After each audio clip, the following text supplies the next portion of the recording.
Hello friends, welcome to optimistic studies. Optimistic studies में आप सभी का स्वागत है।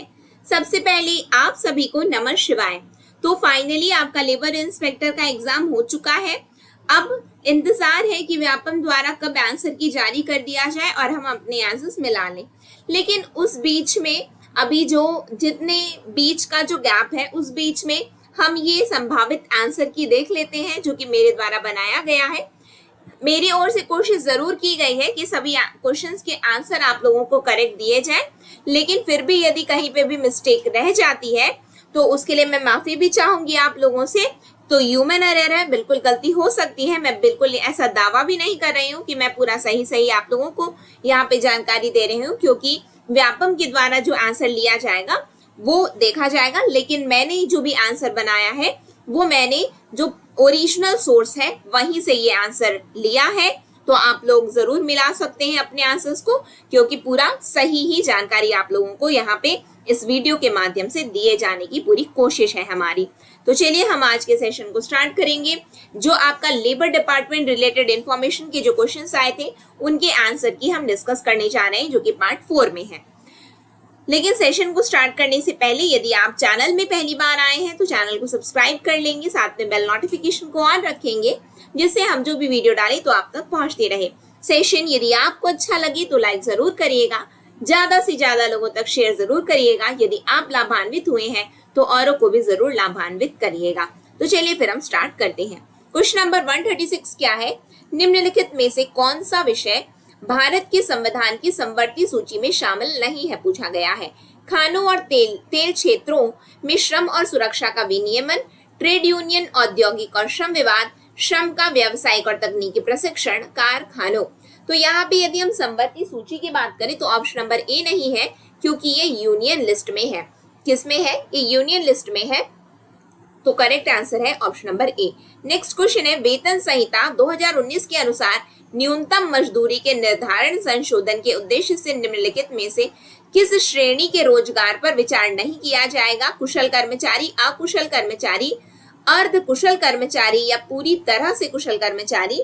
तो यहाँ पे आपका करेक्ट आंसर है ऑप्शन नंबर डी, क्योंकि यदि आप कोड ऑन वेजेस 2019 को देखोगे तो यहाँ पे फुली स्किल्ड नहीं है बल्कि हाईली स्किल्ड के बारे में बताया गया है। फुली स्किल्ड का कोई डिपार्टमेंट यहाँ पे बात नहीं हुई है, हाईली स्किल्ड है। ठीक है, तो करेक्ट आंसर है ऑप्शन नंबर डी।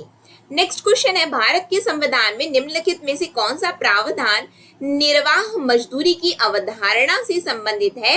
यानी कि लिविंग वेज से कौन सा article of the constitution related है?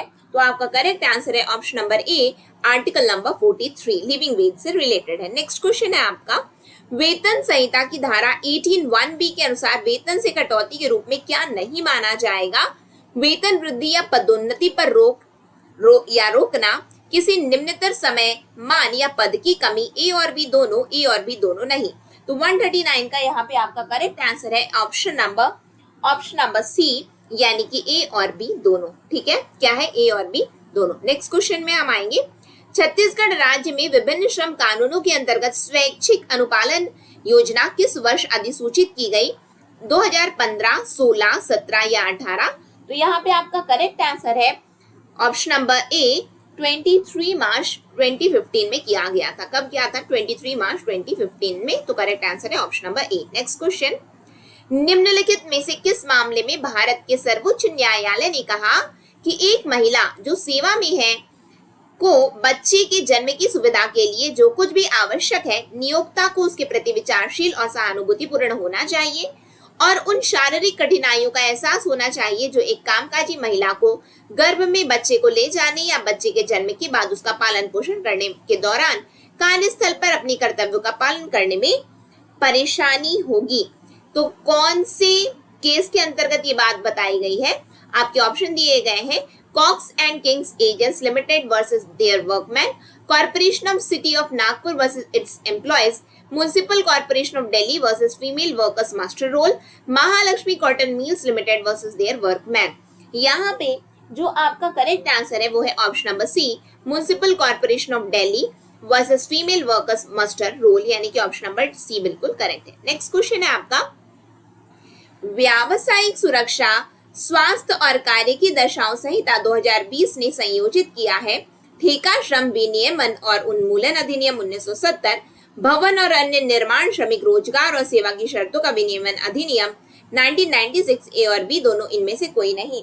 तो यहाँ भी आपका करेक्ट आंसर है ए और बी दोनों, यानी कि occupational safety health and working condition code 2020 has consolidated both A and B. ठीक है, नेक्स्ट क्वेश्चन है आपका, बाल श्रम निषेध और विनियमन अधिनियम 1986 में निम्नलिखित में से कौन सा प्रावधान किशोरों के स्वास्थ्य और सुरक्षा से संबंधित है?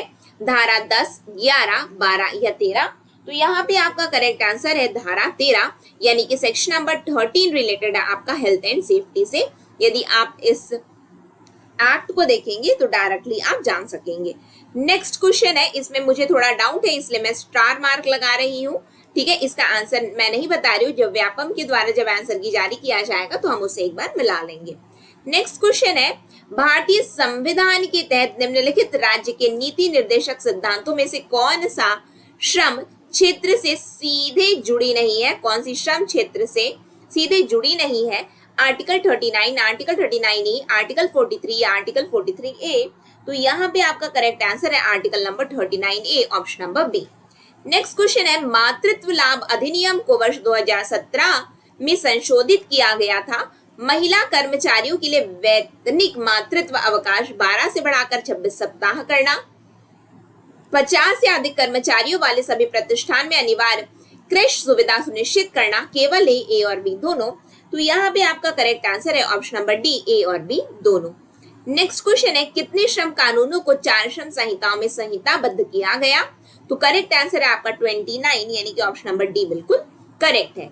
नेक्स्ट क्वेश्चन है आपका, वेतन संहिता के अनुसार एक कर्मचारी के 1 महीने के वेतन से अधिकतम कितने प्रतिशत कटौती की अनुमति है?